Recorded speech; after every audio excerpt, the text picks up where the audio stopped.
I mean, you're never really where you want to be, whether you play 3 or 100 games. So it's just a matter of continuing to chip away at the identity you want to create, have an understanding that no matter who you are, you always have strengths, you always have weaknesses, you're always going to have things that you have to decide what can you turn into a strength, what's always going to be a weakness because of who you have, and what you can leverage as a weakness that can become a strength. And so you're constantly assessing that and doing that, and you do it all the way up until the last game of the season because the year just presents so many opportunities and challenges, and there's so many things that go on throughout the season. You just have to be ready to kind of just continue to hone that. You talked a little bit last night about you guys reacting to your coaching style, how much you guys adjust. When it comes to, I guess, like pulling guys out of games, whatever it might be, like how you just seeing guys react to your style, the way you want to coach them. Yeah, listen, I think adjustment's the wrong word. It's not adjusting. It's developing a relationship. It's growing together, having an understanding. It's not this way or the highway.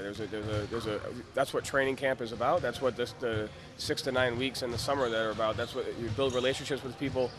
You have an understanding of what makes someone tick, what motivates someone. At the same time, you have an understanding of can you build an awareness as a team? What gives us the best chance to win every single night? What gives us the best chance to play to our strengths? What self-awareness do we have to have as a team and an organization about where our deficiencies lie, and how can we navigate those together? And so it's not them adjusting to me or any of that. It's us working together on coming up with how can we push each other to be our absolute best, and at the same time, how can we develop an identity that gives us a shot to win every single night, and a process towards that throughout a season. Joe, you got to make some of the players are probably going to score today.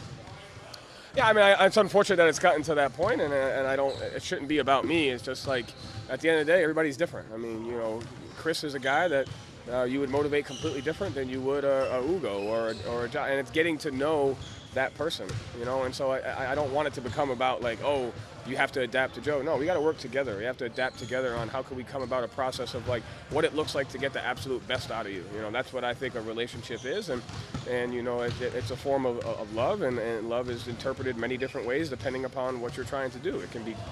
Love can be graceful, it can be harsh. Love can be a feeling, it could be an action, it could be a bunch of things. And so I think it's just coming together on that. It's not about they have to do this because I said so. It's no, we have to do this together because we both agree that this is what gives us the best chance to win.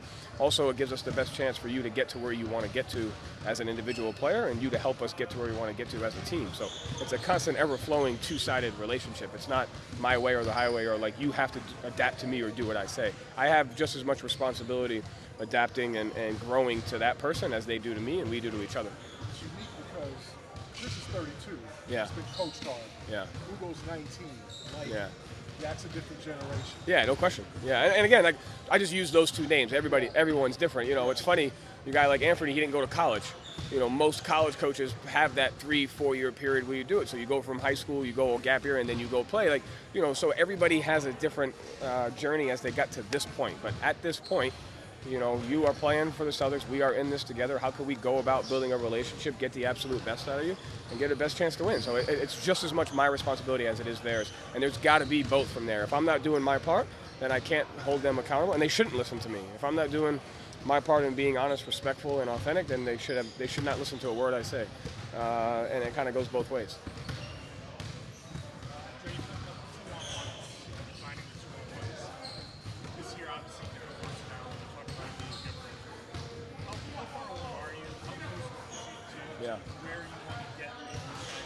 Yeah, it's a good question because that changes literally every sub.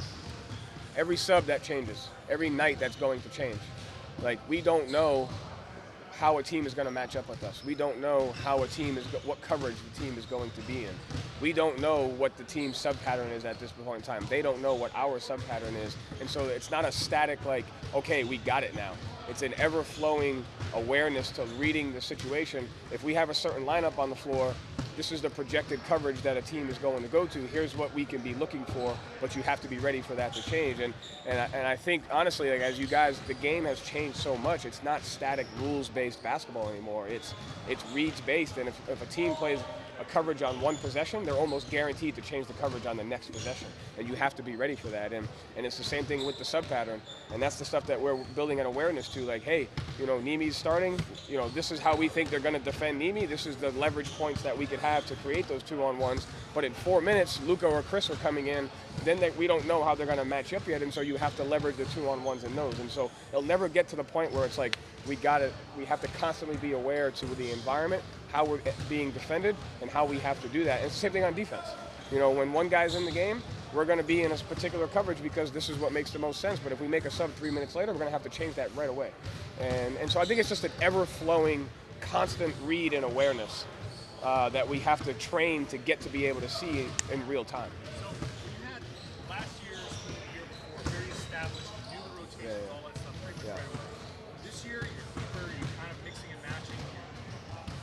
How much more difficult does that make that process you're talking about? There's so many more people involved. Yeah, so I think, it makes it more difficult for us in the short term, but the idea is to make it more difficult for our opponents in the long term. Because if we could find the structure within the chaos and get that, it'll be difficult for the environment and the opponent over the course of an entire season. And so it's difficult on both parts. The idea is we're the ones that can practice it every day, and we can know the unknowns before our opponent can. So if we can quickly know the unknowns and put our opposition in a situation to where they can't, then that helps. So it's difficult on both parts. Ideally, we have to make it simpler, faster, so that we could be ahead of the environment and ahead of the opponent.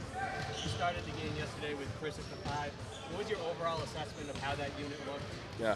Again, listen, like we could start a different lineup all 82 games, right? So I urge you not to get caught up in like, oh, this guy started tonight. Like I said, we have depth to be able to do a lot of different things and be chaotically structured in what we're trying to do. And so at the end of the day, we're going to go with what gives us an opportunity to have that chaotic structure and put us in position to give us a chance to win every single night. So it was a good start, on that, but at the same time, we just have to continue to get better and learn new things. So, guys like Chris, Josh, X, all those guys are going to be playing the 4, playing the 5, playing all these different things, and we have to quickly be able to do it, to execute on both ends of the floor. So continuing to get better at that.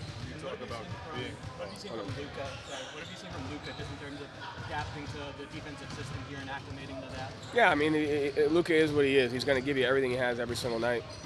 Just plays as hard as he can. The consistency and the effort and the execution is there. Just has to continue to get better. You talk about being chaotically structured.